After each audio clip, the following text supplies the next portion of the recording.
So May wrote in and they said, Mike, when are you going to talk about Digimon more on your podcast? Digimon, digital monsters, Digimon are the champions. Digimon though, and it obviously originated as like the little Tamagotchi toys. That's the genesis of that franchise, and then they adapted it into an anime in Japan that got localized to Australia.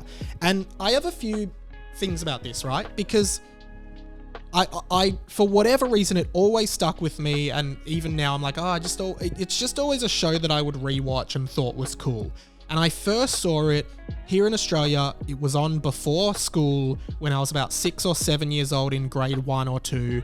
And it was on a show called Cheese TV, which Cheese TV was like the morning kids programming on Channel 10 in Australia. And then it would eventually become Toasted TV. I don't know what prompted that change, but it went from Cheese TV to Toasted TV. And they just play cartoons and kids shows. And I remember like Digimon came on for the first time, and Pokemon was already massive, and then there was Digimon, which was like destined to get kids like on board because of its loose similarities to Pokemon. And I just remember as a kid being enamored by it. Like I was like, this is fucking the best show I've ever seen in my entire life. Like it was just the coolest thing ever as a kid, and I loved it. And I watched the whole first season, you know, which must have gone for like a year. And then I watched the whole second season, which was a continuation of the first. And then the third season started maybe when I was in like grade 2 or 3. And that was a bit of a shift, which I'll talk about later. So I kind of stopped watching it or caring about it and didn't think about it for a long time. Here's where it gets interesting, because eventually it must have been 2007-ish when I was like 12 or 13, year 7 at high school. And this is where I think it's interesting. YouTube was very new.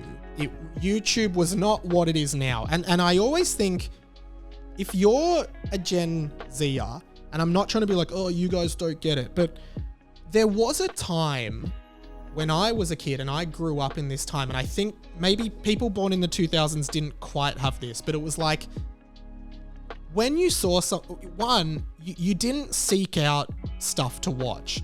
You just watched what was served to you on TV, because there was no other, before YouTube and the internet. Like when I was a kid, the internet wasn't that big.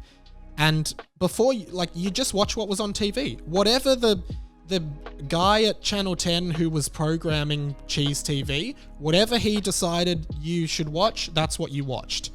And things are obviously way different now, for better or worse. I think there's pluses and minuses, but you just watched whatever was served to you, whatever was advertised to you.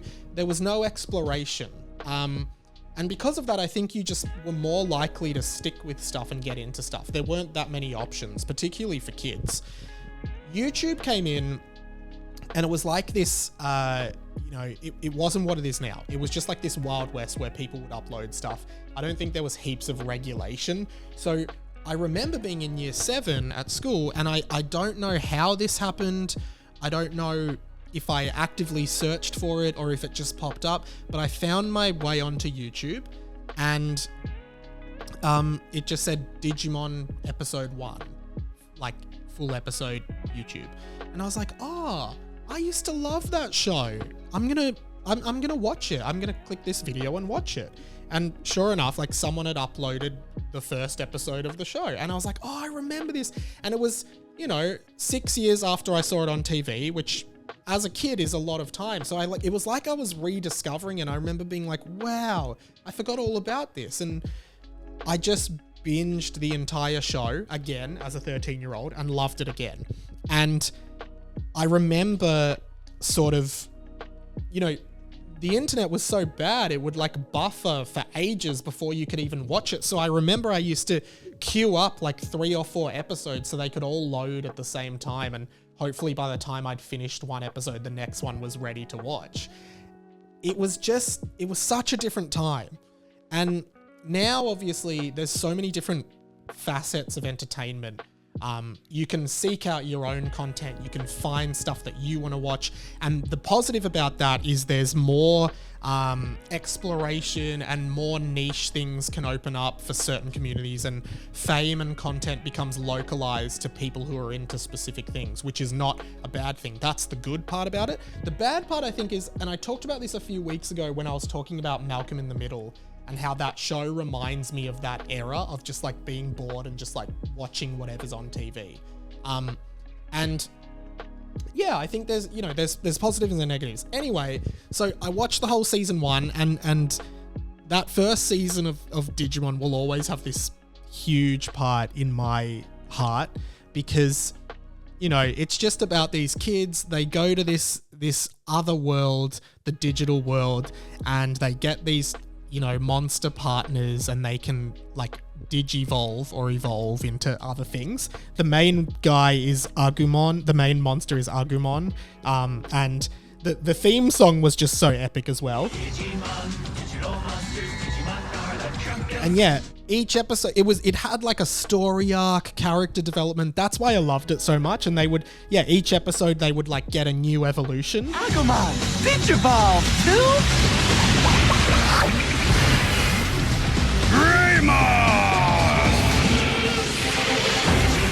You just like, it was just awesome. You're like, oh, what are they going to digivolve into? Like, what's the next form going to be? It was epic, okay? Anyway, that season finished, and then they did another season 2, which was just called, which was just a follow-up. There were a few new Digimon, and now they could armor digivolve, which was like a new form of evolution they could do, which was epic. And then they did season 3, which was called Digimon Tamers, and it was like a complete reboot. None of the original characters were in it. It was all new characters, and it was set in the real world, where the original season was a TV show in this world, right? So these 3 kids get their Digimon partners, and they go and fight. And I ended up watching all of them on YouTube, like in year 7. Like, that's what I would do on my school holidays. But like, at the time, it didn't gel with me. The next season, season 4, was called Digimon Frontier. And this one, like, everyone seems to hate.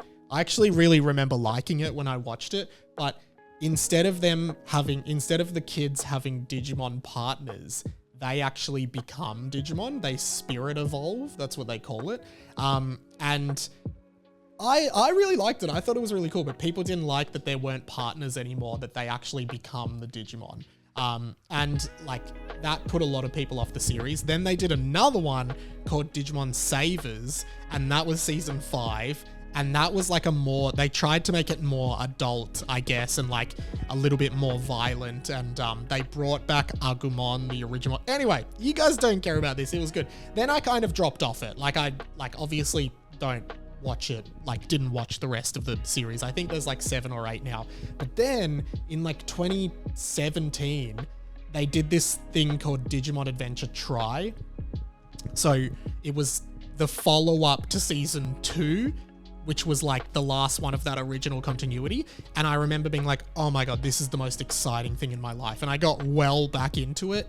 And then I was kind of disappointed by that. Then they did this movie called Last Evolution, which was the final story of like the original characters. And I watched it, bawling my eyes out because it was really sad. Not going to spoil it, bawling my eyes out. And, you know, I think as a TV show, it always was something really special to me. And I always wonder, like, if YouTube didn't exist, I probably never would have rediscovered it and thought it was cool. But then, like, during high school, I would rewatch it all the time. And I remember being like really ashamed that I liked it, but now I'm like, I don't care. I just think it's cool. Like, going back to that thing of like, you shouldn't really judge people for what they're into. I just think it's stupid to do that. But anyway, those are my thoughts on Digimon. May, who sent that question in, actually does a Digimon themed podcast, which you can check out. It's called Lost in Translation Mon. It's a very interesting pod.